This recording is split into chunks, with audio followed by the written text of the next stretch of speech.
Okay, students, we are starting the past paper of differential equation.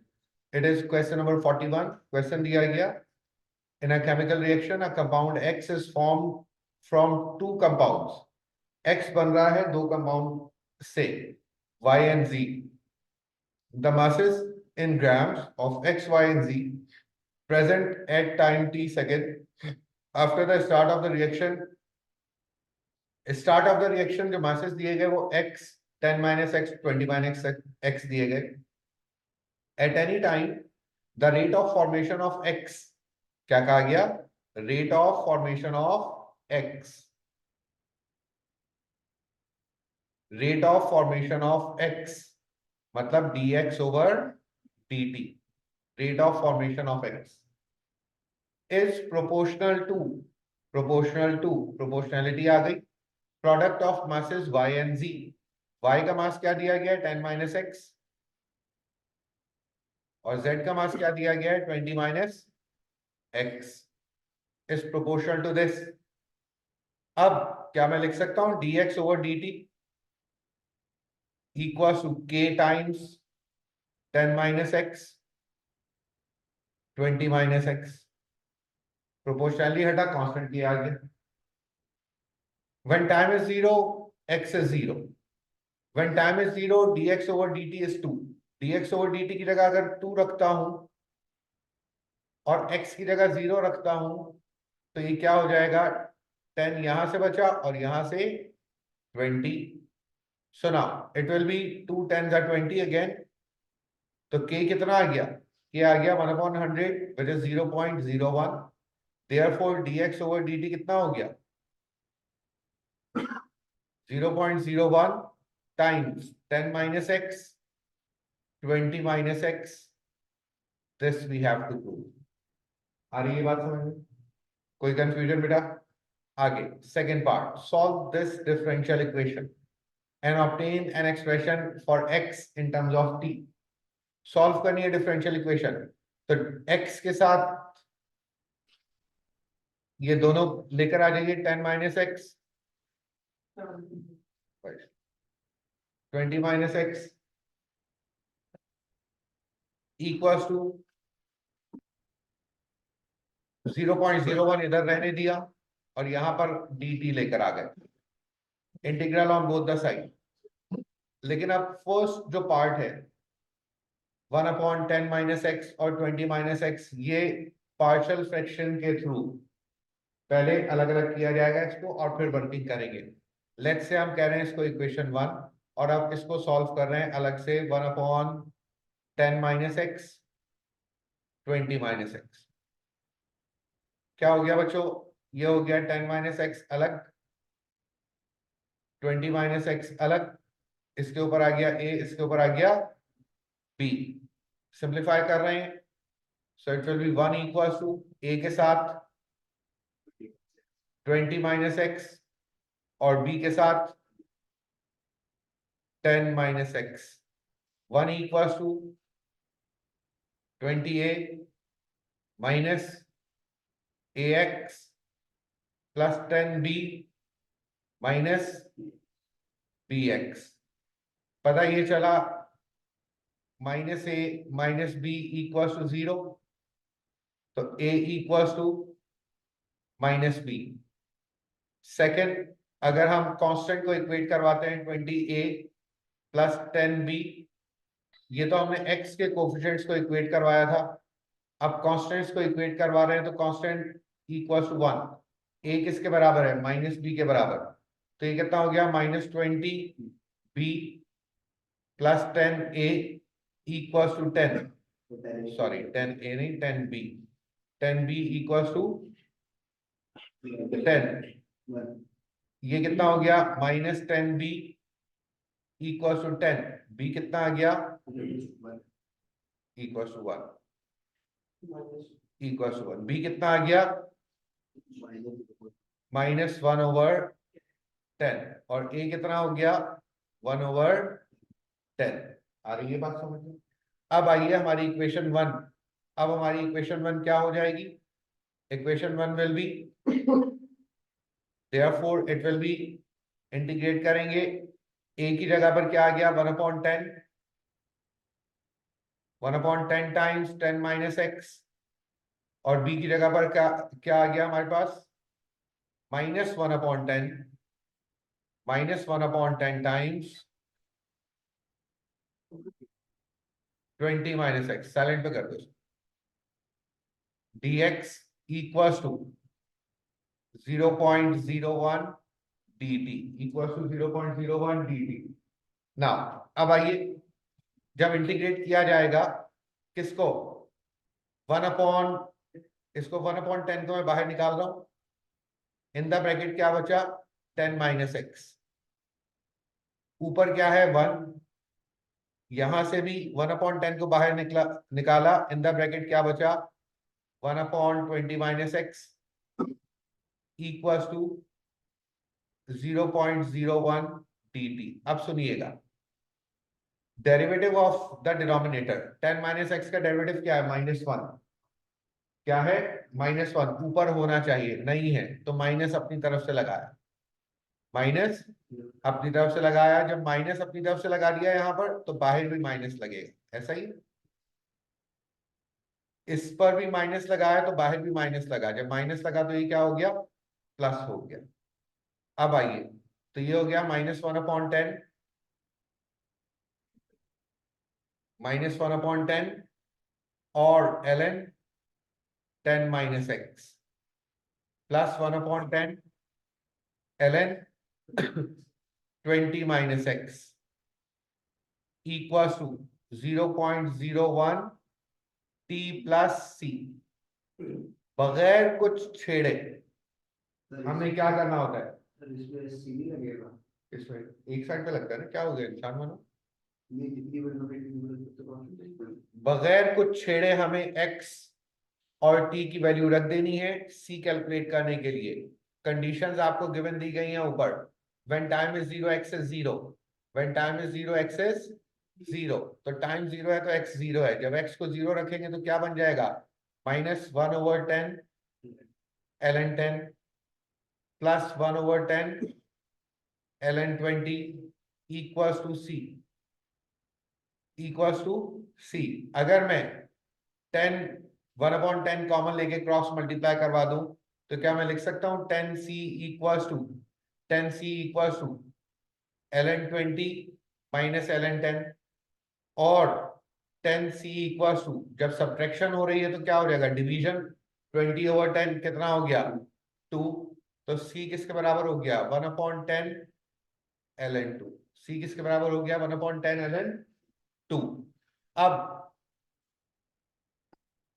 हम यहां पर लिखेंगे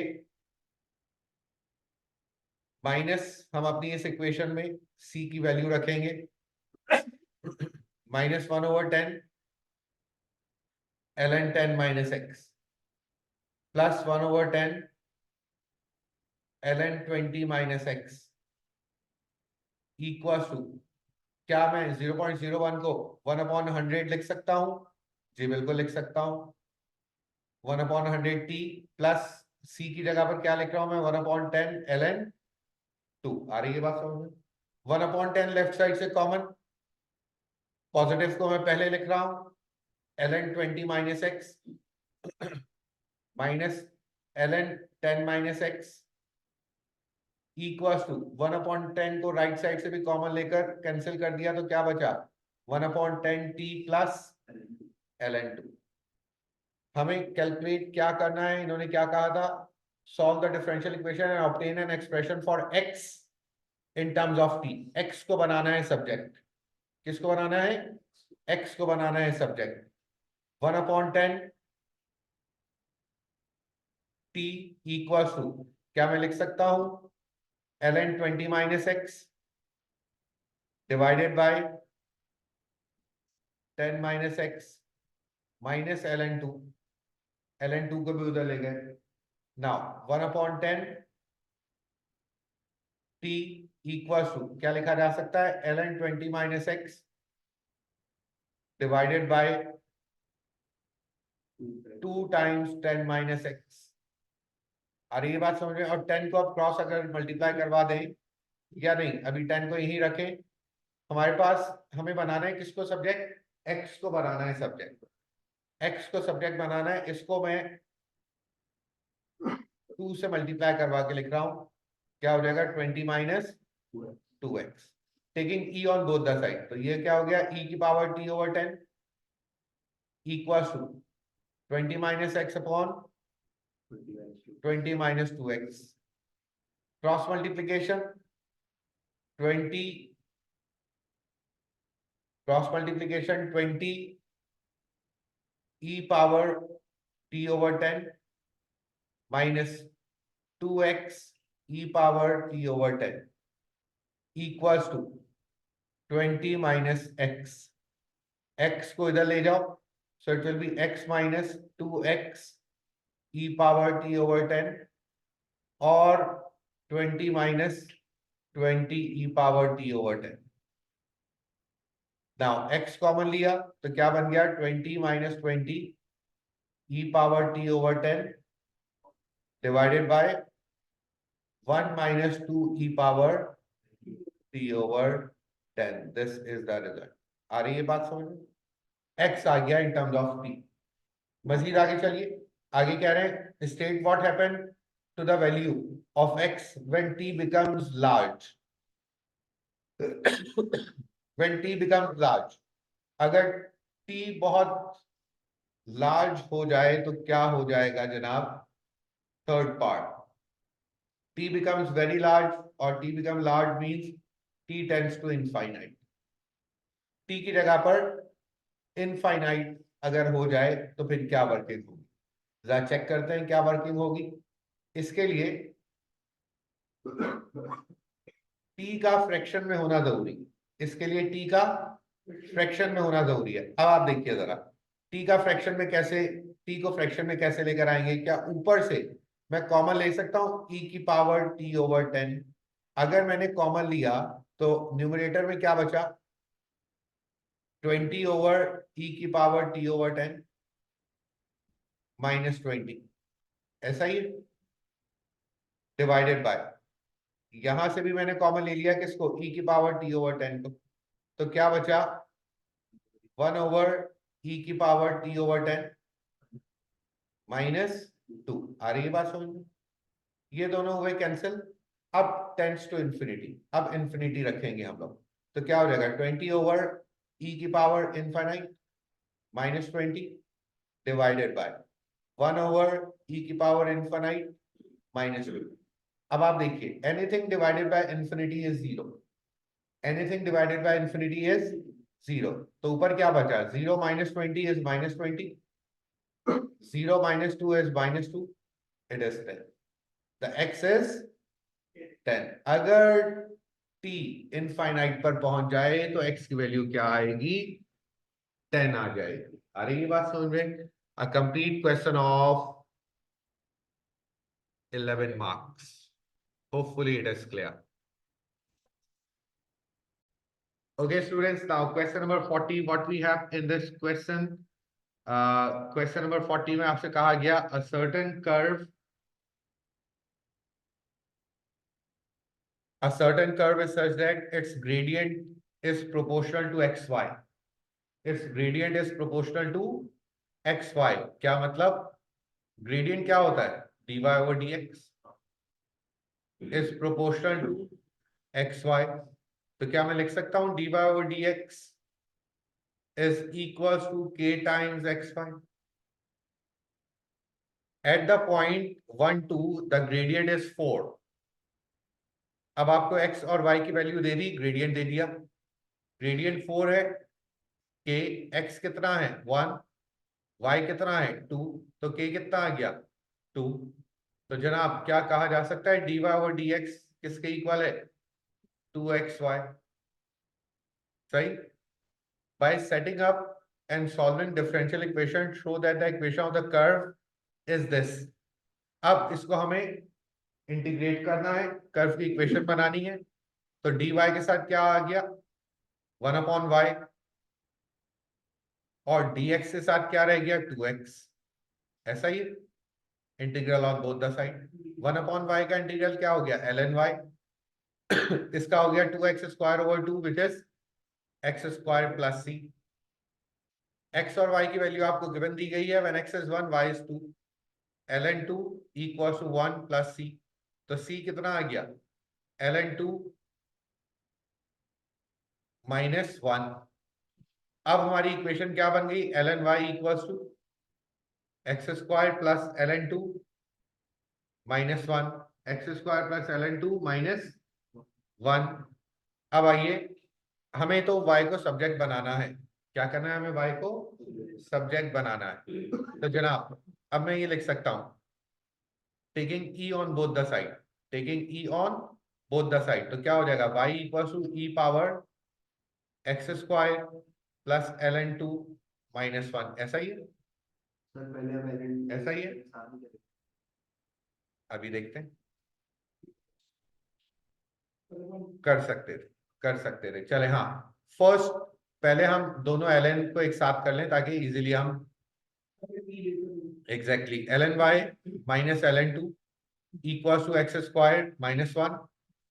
ये क्या हो गया, ln y upon 2 equal to x square minus 1।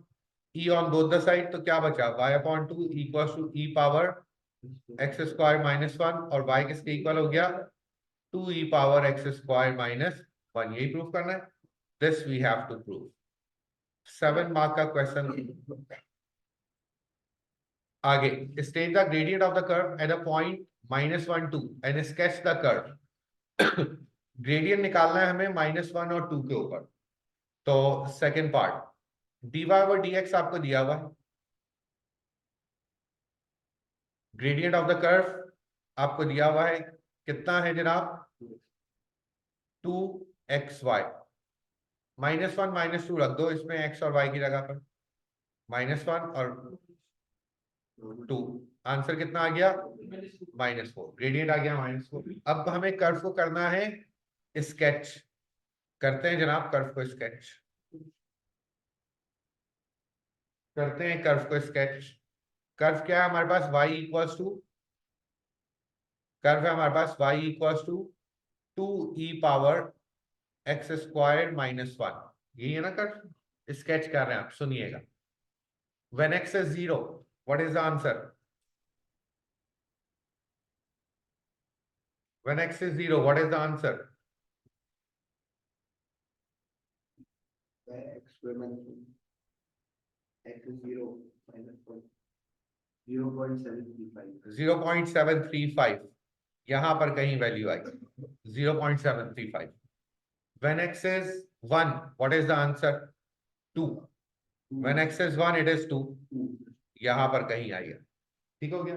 When y is 0 it is not possible, y को अगर 0 रख देंगे हम तो आंसर पॉसिबल नहीं होगा। इट मींस ये कर्व, इट मींस ये कर्व कुछ इस टाइप का बनकर आएगा, ये कर्व कुछ इस टाइप का, ये एक्स एक्सिस को नहीं टकराएगा, एक्स एक्सिस से एसिम्पटोट बना लेगा। जी हाँ, मजीद यहां पर ये ऊपर की तरह ही चला जाए, ठीक हो गया। So this is the sketching, this is the sketching of the curve. 2 mark में हमने ग्रेडियंट निकाल दिया और कर्व को स्केच कर दिया। Hopefully it is clear. Now question number 39, what we have in this question number 39, After a long time. now time tends to infinity. अच्छा। Find, ये सारी स्टोरी करने के बाद आपको एक डिफरेंशियल इक्वेशन दी गई और आपसे कहा find an expression for n in terms of t। तो n को एक साथ लेकर आ जाइए। In the first part dn के साथ क्या आ जाएगा, dn के साथ क्या आ जाएगा, 1 ओवर n 1800 माइनस n। ये किसके साथ आ गया, dn के साथ। और dt लेफ्ट राइट साइड पे आ जाएगा 1/3600 dt, integral on both the side. Again it's an equation number 1, 1/n 1800 minus n को partial fraction से break किया जाएगा। n here it is a, 1800 minus n dx here it is b. तो dx तो c भी होगा तो partial fraction में डिफरेंट टाइप के पार्शियल फ्रैक्शन होते हैं ना डिफरेंट टाइप का पार्शियल फ्रैक्शन होता है तो n स्क्वायर भी है हमारे पास है इसका कहाँ है n स्क्वायर ना कोई बात नहीं डिनोमिनेटर की पावर ही ज्यादा होनी चाहिए पूरी तो वैसे now it will be a times 1800 minus n plus b times n. So 1 equals to 1800 a minus an plus bn. अब आइए minus a plus b equals to 0, the coefficient of n, and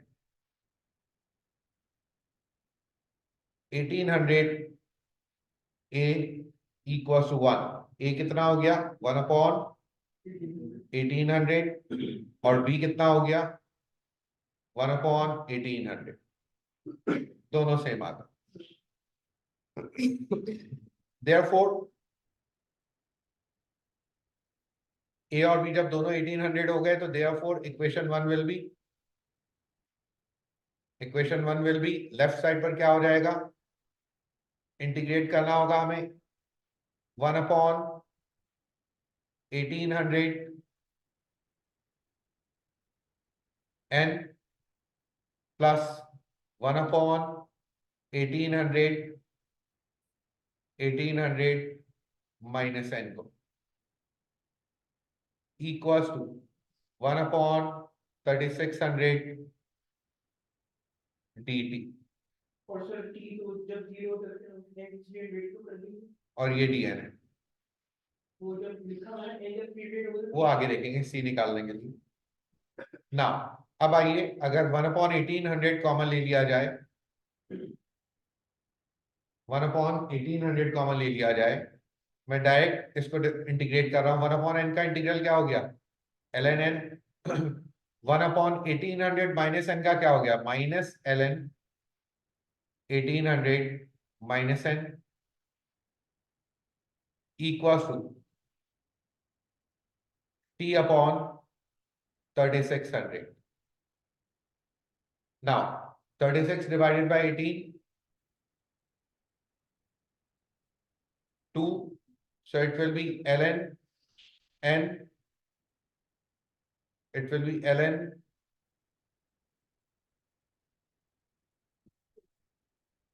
n upon ln n upon 1800 minus n.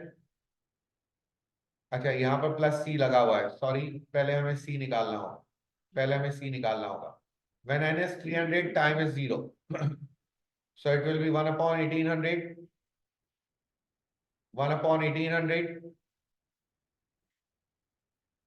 n कितना है 300 so ln 300 minus 1800 minus 300 कितना हो गया ln 1500 और t 0 है equal to c तो c कितना हो गया 1 upon 1800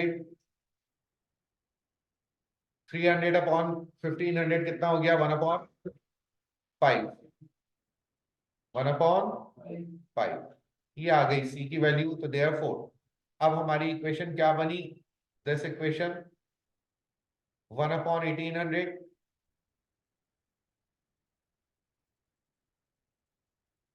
ln n upon 1800 minus n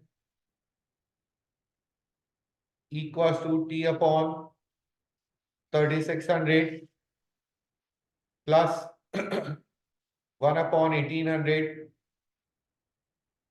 ln 1 upon 5 ऐसा ही अब आइए लेफ्ट साइड से क्या 1 upon 1800 कॉमन लिया लेफ्ट साइड से 1 upon 1800 राइट साइड से तो क्या बचा ln n upon 1800 minus n equals to t upon 2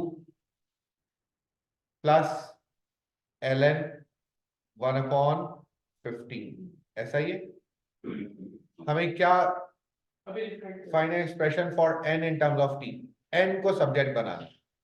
किसको बनाना है? n को सब्जेक्ट बनाना है। 1/5। गुड। अभी ये पूरी मिस्टेक हो जाती। नाउ हमें सब्जेक्ट बनाना है n को, बनाते हैं जनाब। Taking e on both the side, या अगर ln को इधर लेकर आए, ln n upon 1800 minus n minus ln 1/5 t upon 2। ये हो गया ln n upon 1800 minus n divided by 1/5, ऐसा ही है, equal to t upon 2। Now e on both the side, तो n upon 1800 minus n multiply by 5 equal to t upon 2, e की power t upon 2, e की power t upon 2, ऐसा ही है। Cross multiplication 5n equal to 1800 e की power t upon 2 minus n e की power ये बहुत t upon 2 है, t अपॉन 2 है। ठीक हो गया। अब n को इधर लेकर आ जाइए, 5n प्लस n e की power t upon 2 equal to 1800 e की पावर t अपॉन 2। n किसके इक्वल हो गया? 1800 e की power t upon 2 divided by 5 plus e की पावर t अपॉन 2। समझ में आ रही है चीज? अब सेकंड पार्ट, फिर इन्होंने कहा टाइम टेंड्स टू इनफाइनाइट, तो फिर हमने क्या करना है? n कैलकुलेट करना है। फिर कॉमन लीजिए,